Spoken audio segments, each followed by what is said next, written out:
नान ने जो सुबह न्यूज़ पढ़ी होती है वो सारी रात बैठकर उसी को ही देख रहा होता है। उसको यकीन नहीं आ रहा होता कि मैंने पढ़ी है। बार बार उस चीज़ को रिपीट कर करके देख रहा होता है। ये कह रहा था ये मैं नहीं कर सकता, ये मैंने नहीं किया, ये मैं कैसे कर सकता हूँ। अकरम बाहर आता है। शाहिंदे कहती तुम कहाँ पर जा रहे हो? खाना लगा रहे हैं, खाना खाओ ना।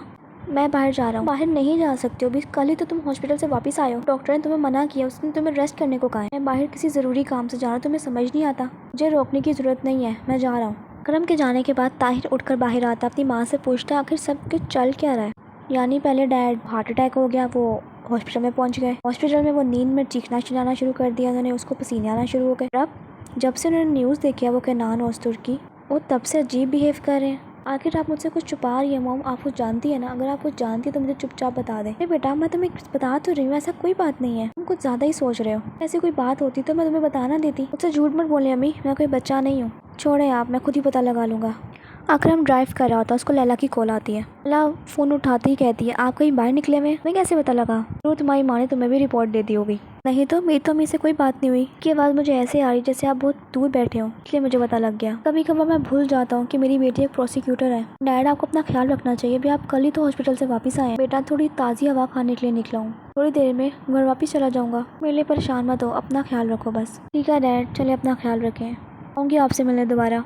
नान बैठा बैठा अपनी भूलने की बीमारी के बारे में कुछ सर्च करता है। नान पढ़ता है कि ये सब कुछ ज़्यादातर स्ट्रेस की वजह से होता है। भी काफ़ी सारी वजह हैं जिसकी वजह से ये होता है, लेकिन के नान ये पढ़ता पढ़ता लेट जाता है, कुछ सोचना शुरू हो जाता है। यहाँ पे अकरम को जिस आदमी ने मिलने के लिए बुलाया होता है उसको कहता है कि तुम्हें पता ना 7 सितंबर 1995 को क्या हुआ था? वो कातिल अब सब कुछ जानता है, मुझे नहीं पता क्यों और कैसे, अब वो हमारे साथ खेल रहा है। वो कातिल हमारे तक भी पहुँच सकता है। पता है फत जिंदा है और इस टाइम हॉस्पिटल के अंदर है। पर वो जिंदा बच्चा और पुलिस ने उसे अगवा लिया तो हमारा रासपास भी कर देगा, हर चीज़ ख़त्म हो जाएगी। तुम्हें तो पता ही होगा वो केस तुम्हारी बेटी संभाल रही है। जाओ अपनी बेटी से बात करो, उस रिफत को हमारे हवाले में करो, तुम भी बचो और हम भी। लेकिन अगर ऐसा तुमने ना किया तो तुम्हारे साथ बहुत बुरा हो सकता है। तुम कहता है मेरी बेटी का पीछा छोड़ दो, मैं ऐसा कैसे कर सकता हूँ? हमें नहीं पता ये तुम कैसे करोगे तुम्हें, लेकिन ये करना होगा। और भी उसको इंस्ट्रक्शन देकर वहाँ से चला जाता है। आसमीन आती है लैला के घर पर, कहती है लैला तुम आखिर यहाँ पे क्या कर रही हो? बाहर निकलो, अपनी ज़िंदगी को एंजॉय करो। हर वक्त घर पे बैठी रहती हो और अपना काम पे लगी रहती हो। बाहर निकलो, लोगों के साथ सोशल हो। मुझे नहीं होना किसी के साथ सोशल।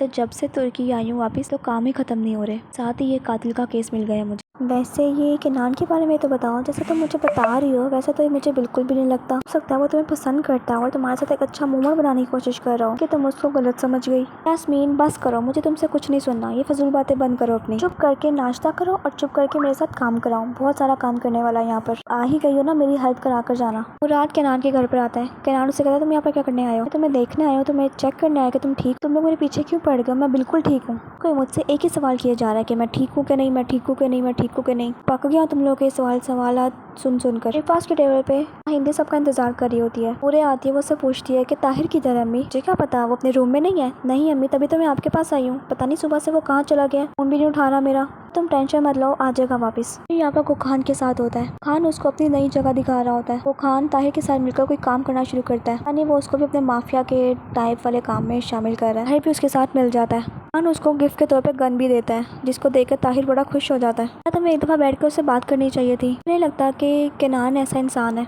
यास्मीन आखिर तुम इसके बारे में जानती क्या हो? सिर्फ न्यूज़ चैनल पे देख लेने से कोई इतना अच्छा नहीं हो जाता। खान फ्रेश होकर वापस आता है। मुराद उसे कहता है कि मेरे भाई मैं तुम्हें बहुत सालों से जानता हूँ, यानी हज़ारों साल से मैं तुम्हें जानता हूँ। मुझे ठीक नहीं लग रहे हो, यानी तुम्हारा बिहेवियर, तुम्हारी बातें और ये सब कुछ तुम्हें मुझे बिल्कुल ठीक नहीं लगा। तुम फिर शुरू हो गए ना? मुराद आराम से एक जगह पर जाता है और थोड़ा सा म्यूज़िक हाई कर देता है। जैसे जैसे मुराद की आवाज़ ऊंची होती जाती है, केनान भी अपना म्यूज़िक ऊंचा करता रहता है। वो दोनों आकर बाहर बैठ जाते हैं। लैला और यास्मीन दोनों बैठकर यहाँ पर 7 सितंबर 1995 के सारे केसेस के बारे में पढ़ रही होती हैं। लैला और यास्मीन दोनों ही बोर हो रहे होते हैं इस काम से। यास्मीन कहती है लैला मैं इतने सारे केसेस कैसे पढ़ूंगी बैठकर, थोड़ी सी ब्रेक भी तो दो ना मुझे। चुप करके आराम से पढ़ो, तुम्हारे पास काम बहुत ज़्यादा है, खत्म होगा तो तुम यहाँ से जा सकती हो। लैला बैठी बैठी वही उस दिन वाला सीन याद करती है। कहती है वो उसके बाद हंसा भी था। यास्मीन कहती है क्या बोला तुमने? कुछ भी नहीं, क्या कहा मैंने? तुमने अभी कहा कि वो उसके बाद हंसा भी था। तुम यहाँ पर मुझे काम देकर खुद किसी और चीज़ों में खोई हुई हो, खुद किसी और ख्यालों में खोकर, और मुझे इतने सारे काम दे दिए तुमने। चलो हम बाहर चल के चाय पीते हैं, फ्रेश एयर लेंगे ना, तुम्हारा दिमाग भी ठिकाने आ जाएगा। लैला और यास्मीन चाय का कप लेकर बाहर आती है तो सामने देखती है और अपने दोस्त के साथ बैठा होता है। साथ उनको देखकर उनको हाई भी करता है, लेकिन वो उनको जवाब नहीं देती। यास्मीन भी उसको हाई करती है, लेकिन लैला कुछ भी नहीं कहती।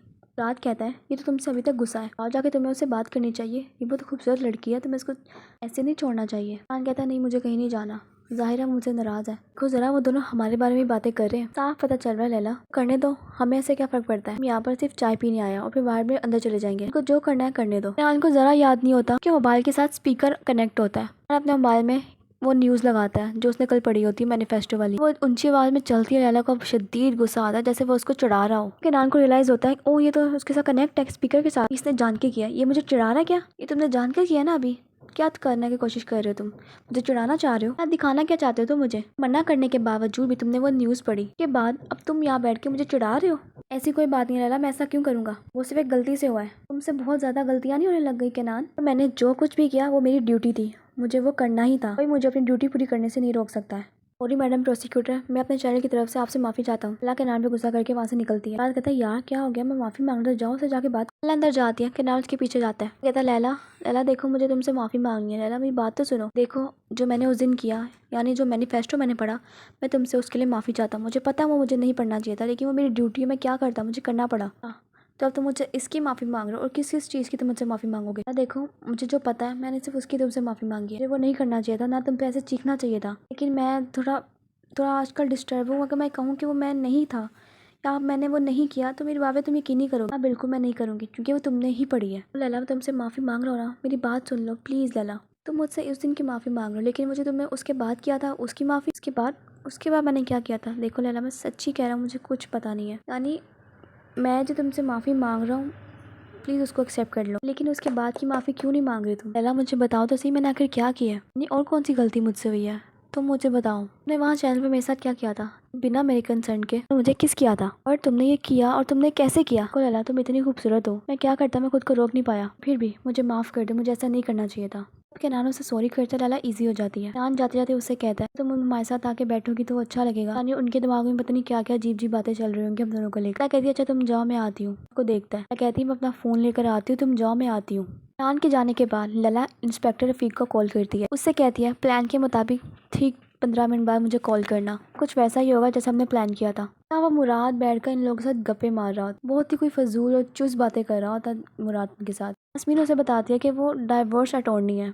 मुराद कहता है कि अच्छा वैसे आजकल के यंग कपल्स में कुछ ज़्यादा ही डाइवोर्स हो रहा है, ये लोग शादी करते हैं ट्राई करते हैं, जब उनका बात नहीं बनती वो लोग डाइवोर्स ले लेते हैं, ऐसे इंसान को शादी नहीं करनी चाहिए। प्यार बहुत ही कोई फजूल चीज़ है। तो ख्याल है प्यार एक खूबसूरत एहसास है, यानी हमने कितने नॉवेल्स पढ़े, Laila Majnu, Romeo and Juliet, ये सब तो एक प्यार की मिसालें हैं, यानी प्यार खत्म नहीं होता। अगर आप किसी इंसान से वाकई में सच्चा प्यार करते हैं वो प्यार कभी खत्म नहीं हो सकता, मेरा ये मानना है, बाकी तुम लोगों को जैसा लगे। जब ये बातें कर रही होती है किनान उसको बड़े प्यार से देख रहा होता है, काफ़ी देर तक उसको देखता ही रहता है। यास्मीन कहती है मैं दुआ करती हूँ कि तुम्हें बहुत जल्दी किसी से प्यार हो और ऐसा टूट के प्यार हो ना कि हम लोग तुम्हें देखते रह जाएं, हम तुमसे पूछेंगे इस प्यार के बारे में फिलोसफी। लगता है मैंने कुछ गलत कह दिया है कि नान, तुम बताओ कुछ गलत कहा मैंने। नहीं बहुत गलत, तुम्हारी फिलोसफी इंसानों जैसी नहीं बल्कि जानवरों जैसी है। अल्लाह को इंस्पेक्टर रफीक की कॉल आती है, अल्लाह कॉल उठाती है और कहती है अच्छा तो तुमने उसको शिफ्ट कर दिया हॉस्पिटल से, कहाँ पर, स्ट्रीट नंबर 23 फला स्ट्रीट का नाम लेती है। अच्छा ठीक है आप वहीं रुके मैं भी आती हूँ, फिर हम चलते हैं, हमें बहुत ज़रूरी काम है,